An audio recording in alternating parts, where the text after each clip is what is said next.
फिर हम सब लाइन में लग के एक एक करके गार्डन में एंट्री करना शुरू करा और सारे बच्चे आपस में बात करके, अबे ये कैसी जगह है, यहाँ तो झूला भी नहीं है। लेकिन फिर धीरे धीरे सब खुश हो गए हैं, क्योंकि फिर हमारी नज़र झाड़ियों में छुपे कपल्स पे गई। एक अलग ही मजा आ गया वो दृश्य देख के, जबकि हमने तब तक रिप्रोडक्शन चैप्टर नहीं पढ़ा था, पर फिर भी वो दृश्य शरीर में अलग ही कंपन पैदा कर रही थी।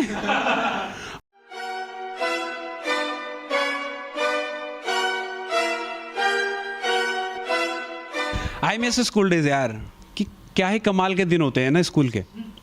लेकिन ये बात ना मुझे तब समझ में नहीं आती थी। तब मुझे लगता था कि ये भी कोई जिंदगी है, इसे गुलामी नहीं कहते। 6 घंटे की कैदी तो है ये, ना अपनी मर्जी से कहीं जा सकते हैं ना आ सकते हैं, ऊपर से डेली वही वाहियात स्कूल ड्रेस पहनो। अच्छे खासे स्मार्ट बच्चे भी पोपट लाल लग रहे होते हैं। जिंदगी तो कॉलेज वालों की है, अपनी मर्जी के कपड़े पहनो, मर्जी है तो कॉलेज जाओ वरना मत जाओ, कोई पूछने वाला नहीं। लेकिन अब समझ में आता है कि ना ना ना ना ना ना, दिन तो स्कूल के ही अच्छे थे। किसी बात की टेंशन नहीं थी, ना फ्यूचर की चिंता, अपनी बेवकूफियों को भी टैलेंट समझते थे। और उस अच्छे दिन का सबसे खूबसूरत पल होता था जब हम लोग पिकनिक पे जाते थे। अलग ही जोश भर जाता था शरीर के अंदर। जबकि मेरे स्कूल वाले ना हमेशा पिकनिक के नाम पे ये इंडिया गेट और चिल्ड्रन पार्क में पटक देते थे, लेकिन फिर भी मजा आता था। लेकिन मेरी जिंदगी का जो सबसे बेस्ट पिकनिक ट्रिप था ना, वो था जब मैं 10th क्लास में पिकनिक पे गया था। प्रेयर में हमारी प्रिंसिपल मैम आई और कहने लगी कि नेक्स्ट वीक आप लोग पिकनिक पे जा रहे हैं, तो जो भी बच्चा इसके लिए इंटरेस्टेड हो वो 1000 रुपये अपने अपनी क्लास टीचर के पास जमा करवा दे। इसमें आपका बस फेयर और रिफ्रेशमेंट भी इंक्लूड है। रिफ्रेशमेंट के नाम पे वही 2 केले के साथ एक समोसा घुसा दिया था, क्योंकि पिकनिक पे जा रहे थे, कुछ स्पेशल होना चाहिए। तो मैंने अपने दोस्तों के साथ मिलकर प्लान बनाया कि इस बार हम लोग पिकनिक पे नहीं जाएंगे, क्योंकि अब हम कोई बच्चे थोड़ी ना है जो पार्क में जाके झूला झूलेंगे। अब हम बड़े हो गए, हम बंक पे जाकर कुछ तूफानी करेंगे। और ये प्लान मैंने इसलिए बनाया था क्योंकि तब तक प्रियंका जो मेरी क्रश थी ना, वो पिकनिक पे नहीं जा रही थी। लेकिन फिर अचानक से उसका प्लान बन गया, और एक तरफा आशिक इम्प्रेस करने का ऐसा मौका कैसे छोड़ता। तो मैंने अपने दोस्तों से रिक्वेस्ट की कि प्लीज़ यार तुम लोग भी चल लो ना यार, बंक पे कभी और चल लेंगे। क्योंकि यार उस समय ना हमारा थापा से पंगा हुआ था और वो भी पिकनिक पे जा रहा था, और दुश्मन के डर के साए में लड़की पटाने का कॉन्फिडेंस कहाँ से लाता। और ऐसे भी दोस्त साथ में होते हैं ना तो हिम्मत बनी रहती है। पर दोस्त दोस्त होते हैं, वो मान गए कि सिर्फ तेरे प्यार के खातिर जा रहे हैं हम लोग, वरना हमारा कोई इंटरेस्ट नहीं था। मैंने कहा मुझे पता है, ये लो ब्लैंक पेपर पे साइन, इस कुर्बानी के बदले मेरी आने वाली 2 पीढ़ी तुम्हारी गुलाम रहेगी। तो सब रेडी हो गए, और जैसे जैसे पिकनिक के दिन करीब आ रहे थे वैसे वैसे लोगों की एक्साइटमेंट बढ़ती जा रही थी। सब कुछ ना कुछ प्लान कर रहे हैं। कोई कह रहा है कि मैं घर से अच्छी अच्छी चीज़ें खाने के बना के लाऊंगा, कोई कह रहा है मैं फ़ोन लेके आऊँगा, फुल गाना वाना सुनते हुए पिकनिक एंजॉय करते हुए जाएंगे। सब प्लान कर रहे थे, सिवाय ये पढ़ाकू बच्चों को छोड़ के। इन्हें पिकनिक से भी घंटा फर्क नहीं पड़ रहा। ये मई में ही बोर्ड एग्जाम की तैयारियां कर रहे हैं कि कौन जाए फालतू के पिकनिक विकनिक, हम तो घर पे रह के जो भी मैम ने पढ़ाया है ना वो रिवीजन कर लेंगे। इनके साले पागल, हम एग्जाम तक रिवीजन नहीं करते हैं, एक बार पढ़ ले वो भी बहुत है, ये अभी से रिवीजन कर रहे हैं। तो मेरा दोस्त कहता कि छोड़ना यार, हमें क्या करना, इनकी जिंदगी है, जो मर्जी करे। मैं तेरी बात सही है, पर मैं छोड़ू तब ना जब इनकी वजह से मुझे प्रॉब्लम ना हो।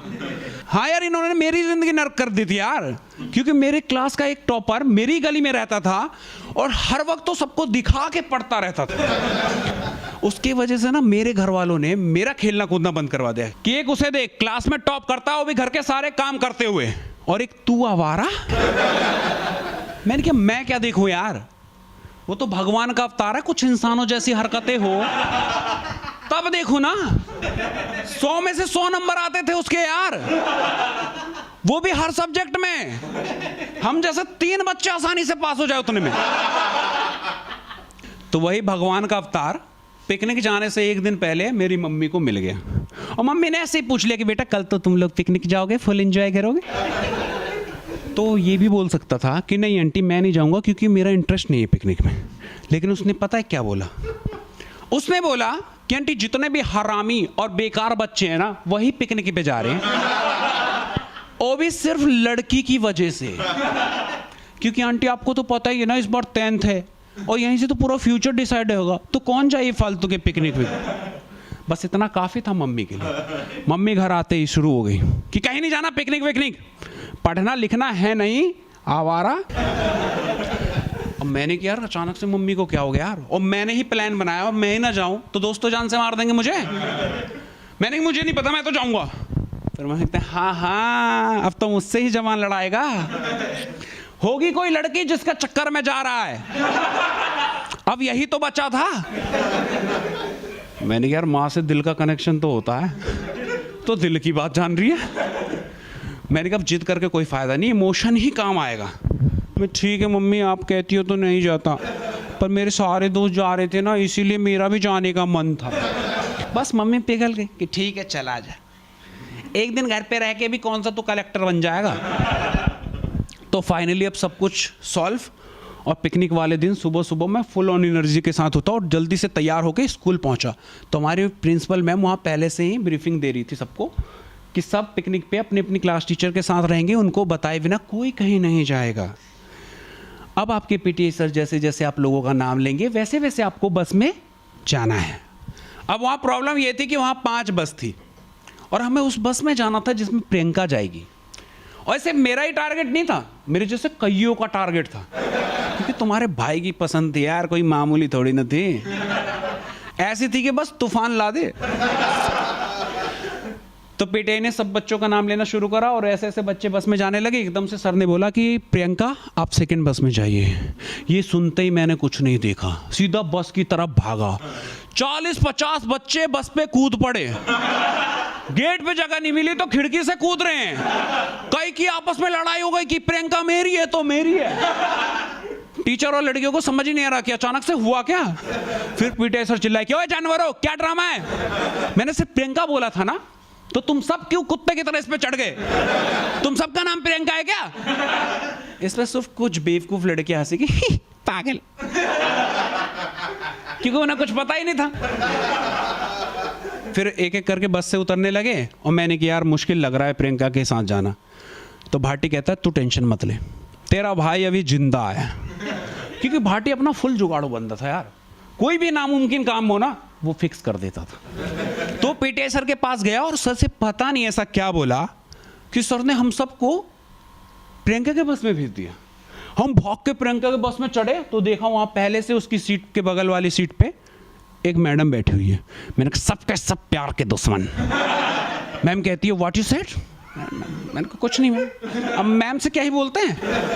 फिर हमने फटाफट जाके बस की सबसे पीछे वाली सीट पे कब्जा कर लिया, क्योंकि हम लोग यार बैक बेंचर थे, क्लास में भी सबसे पीछे वाली सीट पे बैठते थे, एक अलग ही कंफर्ट है वहाँ। और दूसरी बात ये कि वो सीट काफ़ी लंबी थी, तो हम सारे दोस्त एक लाइन में आ गए। फिर मैंने भाटी से पूछा कि एक बात बता, तूने पीटीआई से ऐसा क्या बोला जो उन्होंने हम सबको इस बस में भेज दिया? तो कहता है कह रहे पीटीआई सर है ना हमारी क्लास टीचर को प्यार करते हैं। मैंने तुझे कैसे पता? कहता तूने उनकी हरकतें नहीं देखी है, हर वक्त तो हमारे क्लास के आगे मंडराते रहते हैं कि मैम रजिस्टर चाहिए, एक्स्ट्रा डस्टर है रख लो। तो मैंने कहा हाँ, तो बस तेरे भाई ने जाके बोला उनसे कि हमारी मैम कह रही है हमारे सेक्शन के सारे बच्चों को सेकंड वाले बस में भेज दो ताकि मुझे कोई तकलीफ ना हो। तो उन्होंने कहा कि ठीक है चले जाओ। मैंने कहा अगर उन्होंने मैम से पूछ दिया तो कहता अबे फट्टू आशिक है वो, मैडम का सामना नहीं कर पाते, सवाल क्या पूछेंगे। मैंने ये भी ठीक है।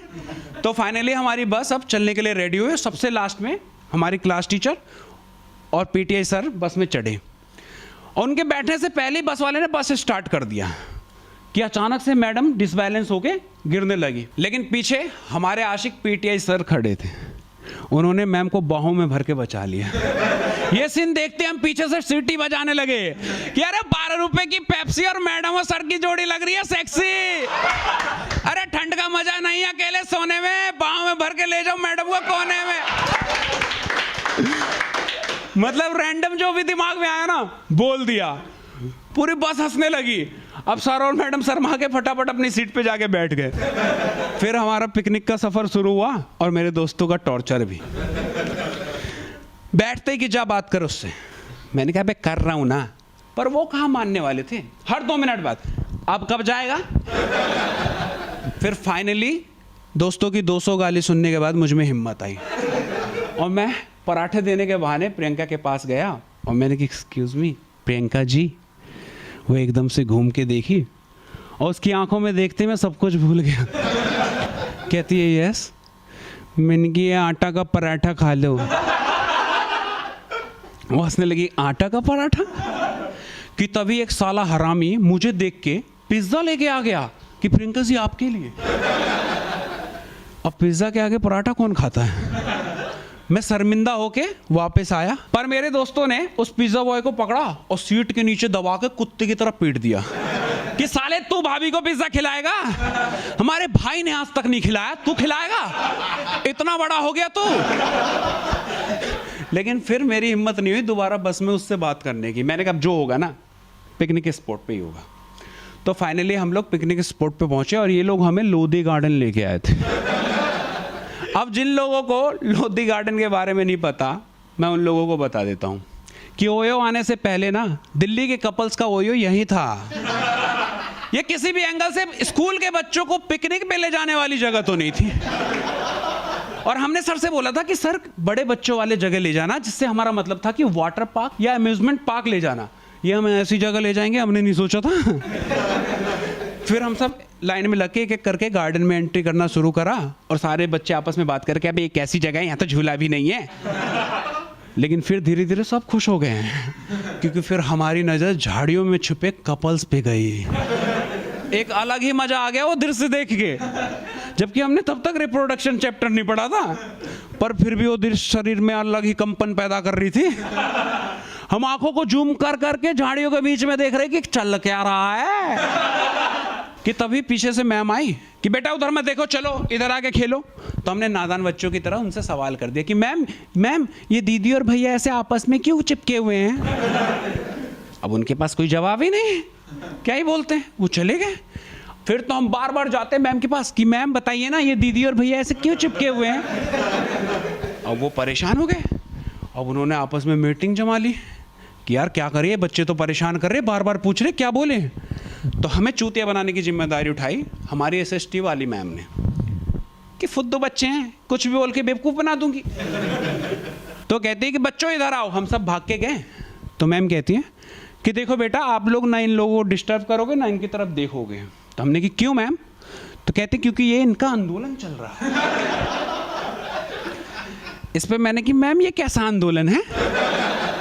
वो मुझे घूर के देखती है कि आज तक इसने क्लास में कोई सवाल नहीं पूछा, पहली बार पूछ रहा है, लेकिन फिर भी बहुत प्यार से समझाती है कि देखो बेटा जैसे मैंने आप लोगों को पढ़ाया था ना कि चिपको आंदोलन में जब लोग पेड़ों को काट रहे थे तो गांव वालों ने पेड़ों को हक करके उसे काटने से बचाया था, वैसे ही ये चिपका चिपकी आंदोलन है।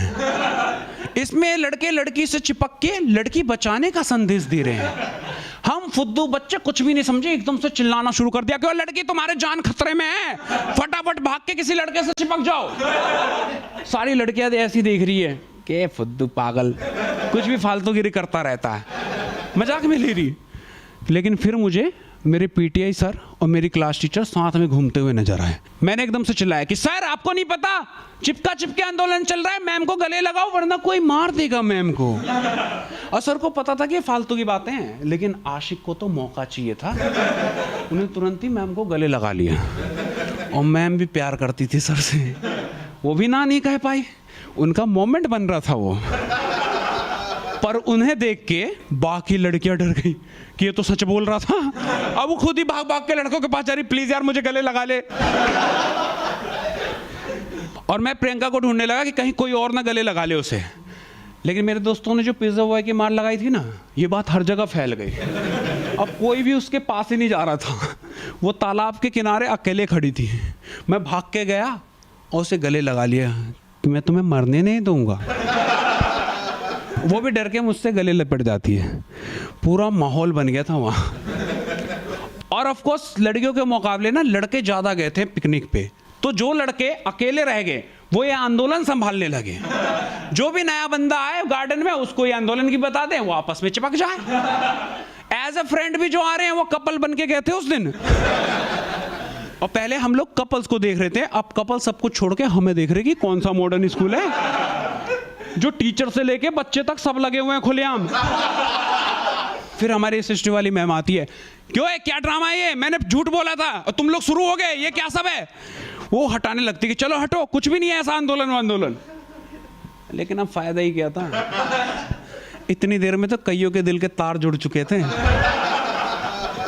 एक साथ बहुत सारे कपल्स बनने का रिकॉर्ड बना था उस दिन। और मैं सच बता रहा हूं, ऐसा आंदोलन होना चाहिए यार। एक तरफा आशिकों के लिए प्यार बहुत आसान हो जाता। Thank you guys.